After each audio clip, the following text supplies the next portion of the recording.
Meu nome é Sofia, tenho 30 anos e moro em Lisboa. Desde pequena, sempre soube que queria criar coisas bonitas, que contassem histórias e despertassem emoções. Hoje, sou designer de interiores, e cada projeto é como uma nova aventura, um desafio que me faz sentir viva. Meu marido, Miguel, tem 35 anos. Ele é aquele tipo de homem tranquilo, que não precisa de palavras para mostrar seu amor. Muitas vezes, é só um olhar, um sorriso silencioso enquanto me observa trabalhando, que me dá forças para seguir. Miguel nunca tentou me parar, nem uma vez. Pelo contrário, ele entende que o meu trabalho é parte de mim, e isso me faz amá-lo ainda mais. Mas nem tudo é tão simples quanto parece. Nos últimos meses, tenho sentido uma pressão enorme. Vem das pessoas ao meu redor, dos amigos, até da minha própria cabeça. Sofia, você precisa relaxar, aproveitar a vida. Não é só trabalho, sabe? Dizem, como se fosse fácil encontrar esse equilíbrio. Para mim, cada hora a menos dedicada ao meu trabalho é uma parte da minha alma que fica para trás. Hoje foi um desses dias. Acordei cedo, com a cabeça cheia de ideias, e me joguei no meu escritório, um pequeno canto no apartamento onde tudo acontece. As paredes brancas, iluminadas pela luz suave da manhã, parecem me convidar a sonhar alto. Meu sketchbook está aberto sobre a mesa, cheio de rascunhos e anotações. Mas, mesmo cercada por tudo que amo, sinto um nó no peito. Miguel entrou silenciosamente, como sempre faz quando sabe que não devo ser interrompida, e deixou uma xícara de café quente ao meu lado. Olhou para mim, e naquele instante eu vi tudo: preocupação, admiração, amor. Sem dizer uma palavra, ele virou as costas e saiu, me deixando com meus pensamentos e minha paixão. Eu sei que ele entende. Ele entende mais do que ninguém o que significa essa busca incansável. Mas, às vezes, eu me pergunto se eu mesma sei o que significa. Será que consigo ser tudo o que sonhei sem perder quem eu sou?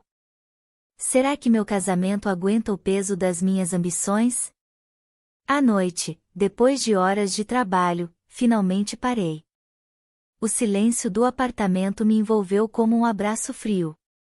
Eu estava exausta, meus olhos ardiam, e um medo sutil começou a crescer dentro de mim, medo de falhar, medo de perder o que mais amo. Foi quando Miguel voltou para o quarto. Ele não falou nada, só me puxou para perto e segurou minha mão. E ali, naquele toque simples, encontrei a força que precisava para continuar. Porque ele nunca tentou me impedir, nunca quis que eu diminuísse. Ele sempre esteve ao meu lado, mesmo quando eu não tinha certeza se estava no caminho certo. Amanhã será outro dia, outro desafio, outra oportunidade para provar que posso ser forte e feliz, sem abrir mão de mim mesma. Eu não sei o que o futuro reserva, mas sei que, com ele ao meu lado, posso enfrentar qualquer coisa. Naquela noite, quando o silêncio tomou conta do apartamento, não consegui dormir. Os pensamentos giravam na minha cabeça, como um redemoinho que não queria parar. Eu amava meu trabalho, amava Miguel, mas havia uma sombra que, por vezes, se escondia nos cantos do meu coração, um medo que eu não sabia como enfrentar. Quando era mais jovem, antes de conhecer Miguel, tive um relacionamento que tentou me prender, me controlar. Ele não entendia meu sonho, minhas vontades. Tentava me dizer o que eu podia ou não fazer, ditava regras invisíveis para minha liberdade. Foi uma época escura, em que quase perdi a mim mesma. Essa memória me assombrava quando eu me sentia insegura, como se aquele medo antigo tentasse voltar para me impedir de seguir em frente. E era justamente por isso que a presença de Miguel era tão vital para mim. Ele era diferente, ele via o brilho nos meus olhos quando eu falava do meu trabalho e nunca tentou apagar aquela chama. No dia seguinte, acordei com a luz do sol entrando pela janela do quarto. Decidi que precisava conversar com Miguel sobre tudo aquilo, porque sabia que guardar esses sentimentos para mim não ajudaria em nada. Ele estava na cozinha, preparando o nosso café da manhã com aquela calma que só ele tem. Sentei-me à mesa e, com o coração acelerado, comecei a falar. Contei sobre o meu medo, sobre aquela sombra do passado que às vezes me fazia duvidar. Miguel ouviu atentamente, segurando minha mão, olhando nos meus olhos com uma sinceridade que me tocou profundamente. Eu sei que não é fácil, Sofia, ele disse baixinho, mas eu estou aqui, sempre. Não para te segurar, mas para te apoiar. Você não está sozinha. Naquele momento, senti que não precisava mais carregar aquele peso sozinha. Era como se uma nuvem escura começasse a se dissipar, dando lugar a um céu mais claro, onde meus sonhos podiam finalmente brilhar sem medo. Com renovada força, voltei ao meu escritório. Meu sketchball me esperava, cheio de possibilidades. Mas, dessa vez, algo havia mudado, não era só o amor pelo que eu fazia, mas também a certeza de que, apesar das sombras, eu tinha ao meu lado alguém que me compreendia de verdade. E foi assim que começou uma nova fase. Mais desafiadora, talvez, mas também mais real. Eu estava pronta para encarar tudo, projetos grandes, noites sem dormir, decisões difíceis, porque agora sabia que Miguel estaria ali, firme, mesmo quando as tempestades viessem. Alguns dias depois da nossa conversa, recebi um e-mail que me fez perder o fôlego. Era de uma das maiores agências de arquitetura de Lisboa. Eles estavam à procura de uma designer de interiores para liderar a renovação completa de um prédio histórico na zona do Príncipe Real. Um projeto ambicioso, sofisticado, e completamente diferente de tudo o que eu já havia feito.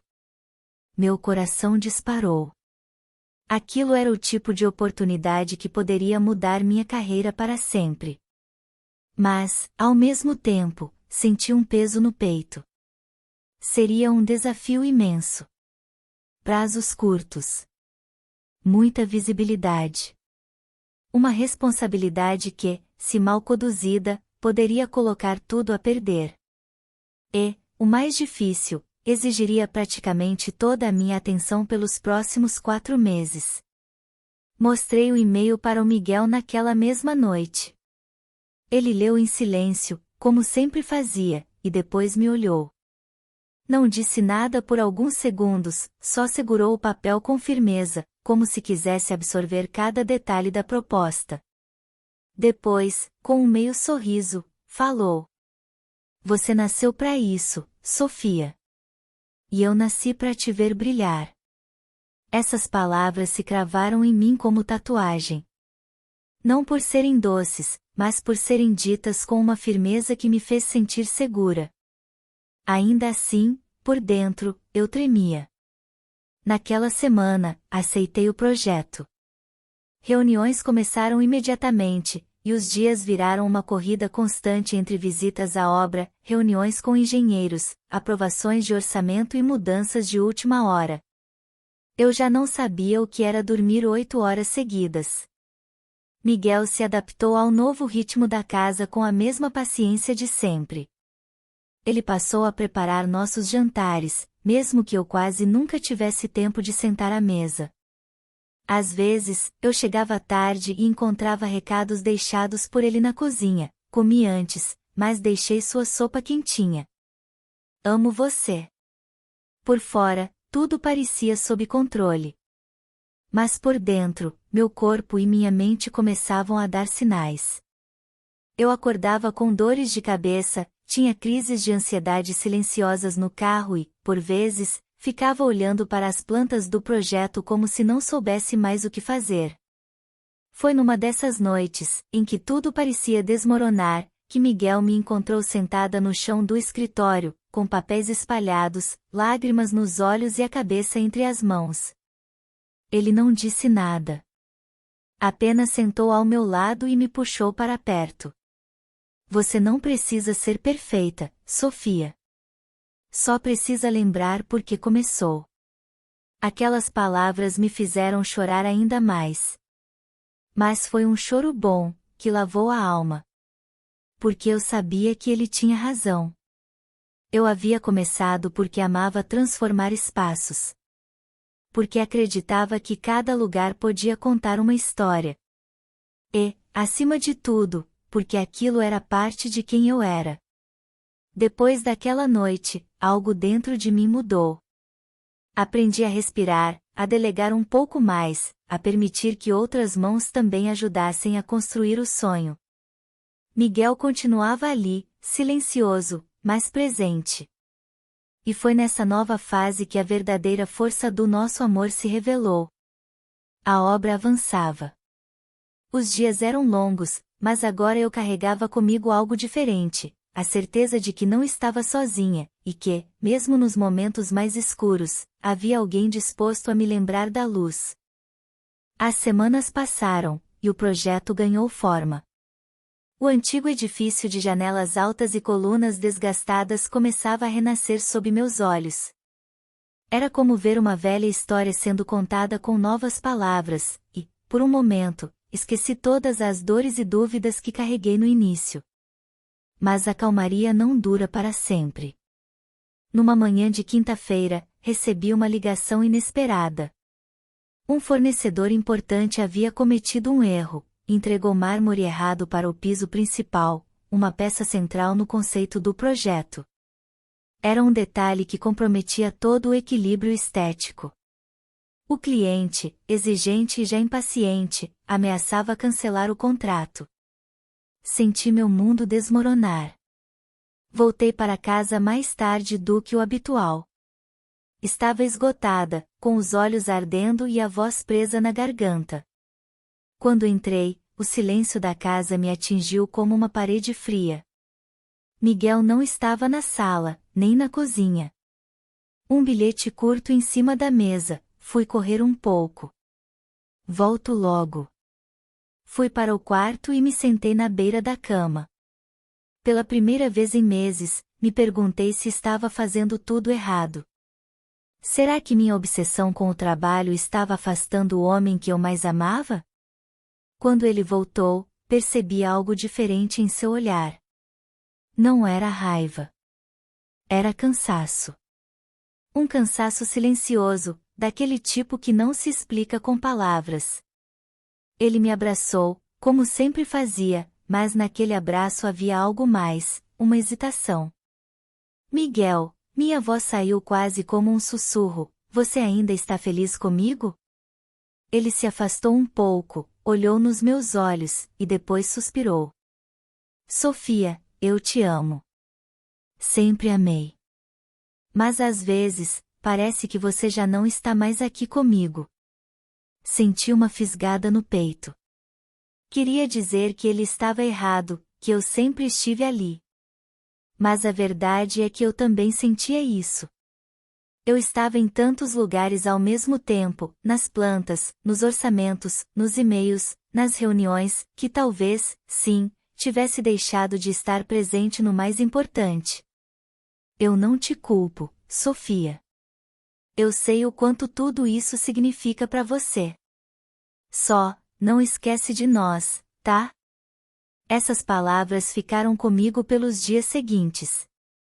Enquanto o projeto se endireitava aos poucos e os fornecedores refaziam o que haviam errado, minha cabeça estava em outro lugar.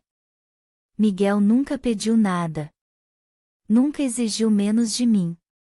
E agora, pela primeira vez, ele estava dizendo que sentia minha ausência. Isso me cortou como uma lâmina invisível. Porque eu, sem perceber, talvez tivesse feito o que mais temia, sacrificar o amor que me apoiava em nome da paixão pelo que faço. Na semana seguinte, tomei uma decisão. Adiei 2 compromissos importantes e preparei algo simples, mas simbólico, um jantar em casa, só nós 2. Acendi velas, preparei a comida preferida dele, bacalhau com natas, e coloquei nossa música para tocar baixinho ao fundo.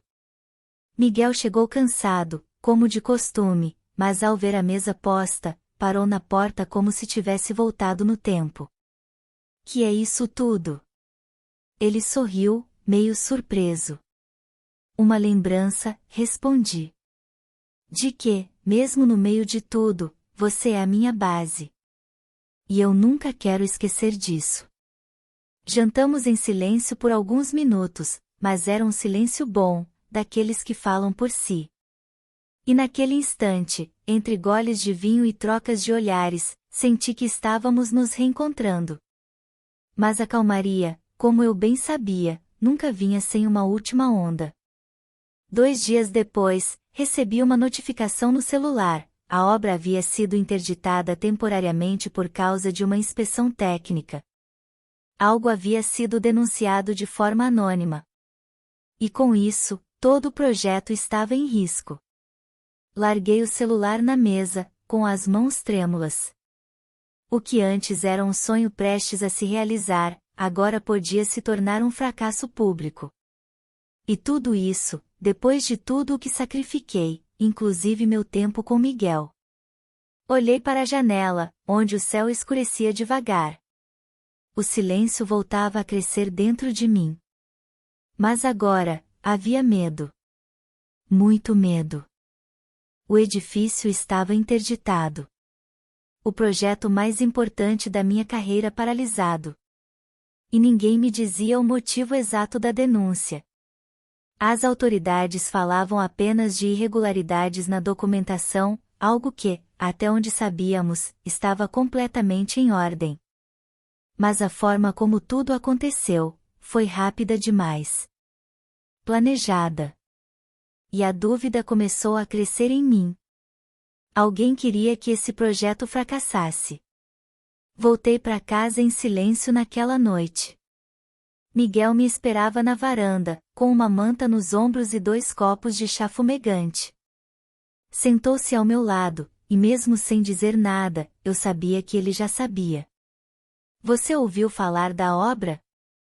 Perguntei, tentando soar calma. Sim. Falei com o João hoje. Ele leu algo no jornal, respondeu. Depois fez uma pausa. E você? Está bem? Balancei a cabeça. Não estava. Mas estava cansada demais para mentir. Sinto que todo o esforço foi em vão, Miguel. Tudo o que construí, tudo o que a gente sacrificou, pode acabar por causa de alguém que nem tem coragem de assinar o próprio nome. Ele me olhou com aqueles olhos que sempre me viram além. Sofia, às vezes, o mundo testa a gente quando estamos perto de conquistar o que mais queremos. É quando a gente tem que decidir quem vai ser, a pessoa que desiste, ou a que segue, mesmo ferida. As palavras dele ficaram ecoando na minha cabeça. No dia seguinte, fui pessoalmente ao escritório da construtora. Revi cada papel, cada contrato, cada item do cronograma. E ali, entre os documentos, algo me chamou a atenção, uma alteração sutil feita semanas atrás, na planta original, uma linha deslocada, quase imperceptível, que poderia sugerir um erro técnico. A assinatura era de um estagiário, mas a ordem viera de cima. Foi aí que entendi.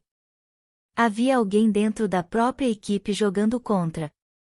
E pior, alguém que tinha interesse em sabotar o projeto de dentro. Voltei para casa abalada, mas decidida. Miguel me esperava com um jantar simples, mas quente. Sentei à mesa, em silêncio.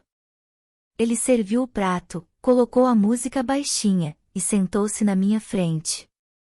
Preciso te contar uma coisa, disse ele, com a voz mais séria que de costume. Meu coração acelerou. O quê?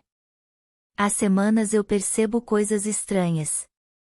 Gente que pergunta demais sobre a tua rotina, mensagens que chegam no meu celular, como se alguém soubesse onde você vai estar. Não te falei antes porque achei que era só paranoia. Mas agora, acho que estavam te vigiando, Sofia. Meu corpo congelou. Quem? Ele hesitou. Acho que é alguém do passado. Alguém que não ficou feliz em ver onde você chegou. Alguém que ainda quer te controlar. A lembrança do relacionamento tóxico que mencionei antes me atingiu como um soco. Eu nunca mais soube nada dele, mas sabia do que era capaz. Um homem que não suportava ver uma mulher crescer. Que dizia me amar, mas só me queria submissa. As peças se encaixaram. Foi nesse momento que percebi, Miguel sempre soube. Desde o começo, ele via além da minha força. Ele enxergava minhas feridas, minhas batalhas silenciosas, e nunca tentou me proteger afastando-me do mundo. Ele ficou, para que eu tivesse onde voltar depois de cada guerra. Com a ajuda de um advogado, reunimos provas e conseguimos reverter a interdição. A denúncia caiu. O cliente não só manteve o contrato, como me chamou para um novo projeto ainda maior. E quanto ao sabotador, bom, justiça foi feita, discretamente. Como tudo que Miguel sempre preferiu, sem barulho, mas com firmeza.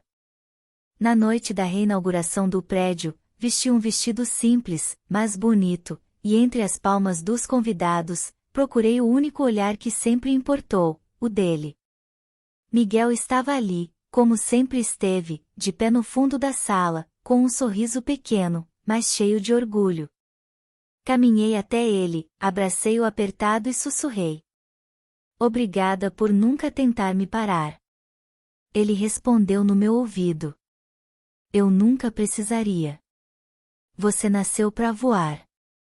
Eu só fiquei aqui embaixo, para garantir que suas asas nunca fossem cortadas. Mas naquele mesmo instante, um telefone tocou. Miguel atendeu. Seu semblante mudou.